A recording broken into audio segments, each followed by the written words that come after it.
Folks, welcome to this incredibly special Your Voice America episode today. I have with me Kevin Sorbo. I've been a huge fan of Kevin's for many, many years, back in the 90s from Hercules and Andromeda, and then his move into creating faith based movies. He had Soul Surfer, a huge hit.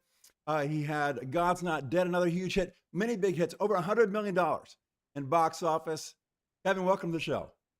Good to be here. Good to be here. Yeah, God's Not Dead was $140 million on its own, on a $2 million budget. It was pretty amazing. That is really, really remarkable. And the thing that amazes me so much, because I believe, I'm a Christian, and I believe that humanity is a story of redemption. And I Sure. notice that so many times in your movies, you play a character who goes through a redemption arc. In God's Not Dead, you were an atheist, and then eventually you find Christ at the end. Isn't that true? Well, Let There Be Light was even bigger. I played, in God's Not Dead, I'll say it's being redundant when I say I played an atheist college professor. All I got to say is college professor is pretty much covered. But Let There Be Light, I played the world's greatest atheist. I played like a Dickens, or a Hitchens or a Dawkins or something like that. And Right. my wife Sam actually wrote that one, and Sean Hannity was one who funded that. That did very well in theaters as well. I probably wouldn't have taken those roles if there was no redemption for these characters. And what I loved about it, there is redemption, and I think that's what a lot of people are looking for out there right now, especially in today's crazy world. That every government, including our own, and they bared their teeth very solid back during COVID years. They love using fear as a weapon to control its population. Yeah, absolutely. Well, we've just been through an amazing redemption arc in Yeah.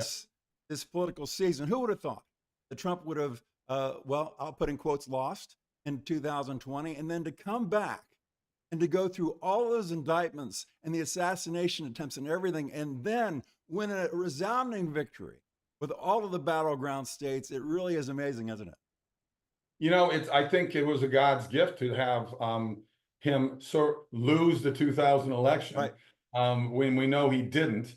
And I think it showed the world how insane our Democrat Party is. The I Republicans agree.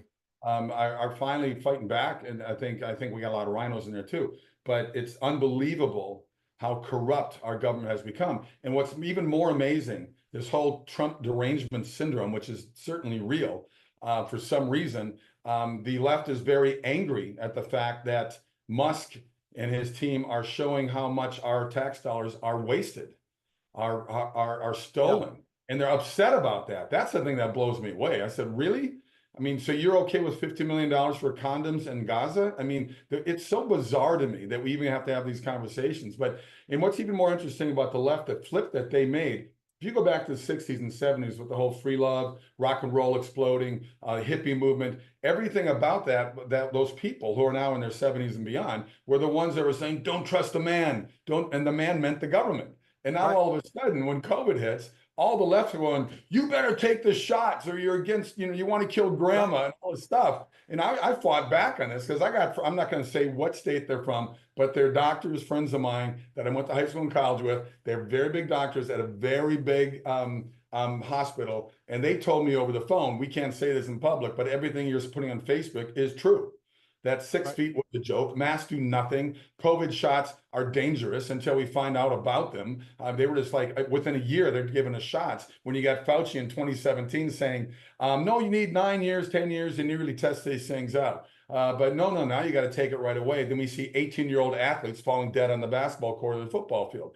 And don't say anything about it, though. And of course, Right. I got taken down. I got the cancel culture from Hollywood as well before it even became a term. So all my conspiracy theories came true. And one thing I posted on Twitter at the time, which almost got me taken off, I said, if you want to get rid of COVID, tell the Clintons COVID's got something on them.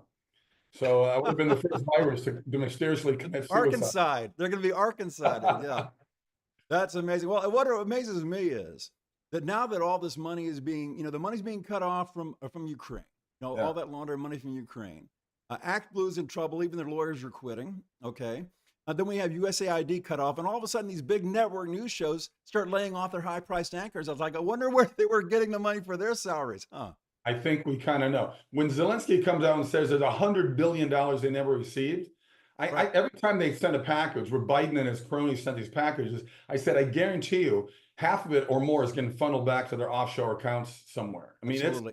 It is really amazing to me how corrupt our government is, and you still got people who want to vote for somebody like Kamala Harris, who did nothing. I always tell my Democrat friends, I said, you need to go back to the Democrat primary back in 2020, when she was one of 13 people, including Biden, vying for the bid to become the Democratic nominee to run against Trump. And she was the first one voted off. She didn't win one delegate. And her only criteria was these are Biden's words, I'm going to hire a woman of color. Right. That was all of her credentials to become vice president and one heartbeat away becoming president of the greatest country in the world. It's really comical. And now I honestly believe anyone can become president, because that was right there. Yeah, it really is. It really is remarkable. Well, let's talk about some of your upcoming projects. I know that you're on a big speaking tour. Tell us a little bit about that, and then we'll jump into some of your new movies coming up. I do a lot of speaking. I mean, in 2012, I wrote a book about something that happened to me on the set of Hercules in the season 5, where I had an aneurysm up here on my left subclavicle, unbeknownst to me. I was having problems with my arm. I couldn't figure out what it was. Ultimately, it ended up being an aneurysm that opened up and sent hundreds of clots to my arm, but 4 clots went into my brain. I suffered 4 strokes. It took me 3 years to fully recover from it. So I wrote a book that I didn't want to write. My wife made me write it years later. It's called True Strength: My Journey from Hercules to Mere Mortal, and How Nearly Dying Saved My Life. And I had no idea that I was going to put me on a speaking tour. I get invited to 15, 20 speaking events a year now across the country, more than that, but I can't 15 events takes a month and a half out of my life. So we got more of the things going on, but this year's gone crazy. In the last 6 months before the election cycle, I got invited to all those GOP events. I spoke in front of 1,600 women in Coeur d'Alene, all wearing red. And I walked on stage. I said, "You think I feel outnumbered with 1,600 women? You're completely wrong. You don't know my college days as well as I do." So that's amazing. That's it was a lot of fun, and I do a lot of pro-life speaking, a lot of Christian education, and as you know, my wife Sam does. She's a homeschooling, and she's actually in Portland speaking tonight at a homeschooling event there. That's fantastic. That's fantastic. Okay, what do you enjoy the most, or do you enjoy them all equally? Do you enjoy public speaking, producing, directing, acting, or writing? What's your favorite thing, or do you just like I it think all? my first love is acting. I would say acting. I started directing back in the Hercules years, so that opened the door for me for that. But I've been doing a lot more directing over the last 7, 8 years. I've got 2 more I'm directing this year. I'm off to India later in June to shoot. Hercules fans will be happy. It's like a pirates type movie. It's got a lot of Hercules stuff to it. And I love, it's a secular movie, but I enjoy doing that. And with the other movies I'm directing are based on true stories. I had 2 movies that I directed last year in theaters. One was Left Behind: Rise of the Antichrist, based on the Left Behind, sold 80 million copies. Here's the irony here. That was written, Tim LaHaye and Jerry Jenkins wrote those books. Dallas Jenkins is doing The Chosen right now. He's the son of Jerry Jenkins, and Dallas directed me in my first faith-based movie called What If back in 2010. Right. Of my 90+ movies, What If, same writers that did God's Not Dead, What If is a better movie in my book. But here's the trouble with independent movies. How do you get people to watch them? We don't have a $100 million advertising budget for a $3 million movie like Hollywood does for the 300. Oh, let's talk about the most recent one, with Snow White, right? That thing's bombing. They're going to lose $200-300 million because they hired an incredibly stupid woke actress that said, "I hope all Trump people have no peace in their life." And I go back to, I remember the interview with Michael Jordan years ago. Who knows where he stands politically? But they said, "How come you don't say anything like this or anything to support that?" And he says, "Well, you guys just assume I'm a Democrat. You know, Republicans buy tennis shoes too." So he was like a smart businessman about it all. These young 20-something-year-olds that grew up in such an insane public education system and university system, and watching 90% or more of the mainstream media brainwashing them, they think socialism and communism is a good thing, and they won't even know. I've seen interviews that they don't even know how we gained our independence. Some people think we gained it from Canada. Right. Or they thought we fought the War of 1812 against Canada. Canada wasn't even a country until like 1867 or something. So it's so funny. It's crazy. It's amazing. It's amazing. Let me ask you this: in your travels, are you seeing a sense of revival out there? You know, we had people leaving the church, leaving God for a while. Are you seeing people coming back to God? I think COVID, what they tried to do to America, let alone the world, backfired on them. They're the snake; they eat their own tail, right?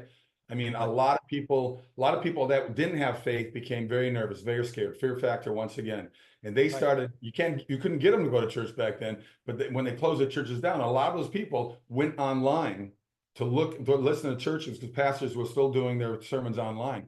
People were looking for hope. They were looking for any kind of anything to give them some sort of positive direction in life when the government was treating everybody so poorly. So that backfired on them. And then a lot of people woke up with the school board system and public schools and said, wait a minute, honey, maybe we shouldn't use public schools as a babysitting service for our kids. 2 million more families are now homeschooling because they said, screw this. And I love what the president's doing right now. I've never liked what Jimmy Carter did back in '79 and turning our public schools, which were already starting to go downhill, gave it to the government. Because once again, one of my favorite Reagan quotes is, these are the words to fear the most. Hi, I'm from the government and we're here to help. Right. They're not here to help. They're here to destroy our lives. They want total control of your life. And we have too many 30-year-olds and younger that think big government's a good thing because they just have no direction in their lives and they want to be taken care of. Yeah, I tell you what, if you want things to work better, don't give it to the government. If you want it to be cheaper, don't give it to the government. If they say it's going to be better and cheaper, they're not telling you the truth. I read that last year, the U.S. Post Office lost billions of dollars.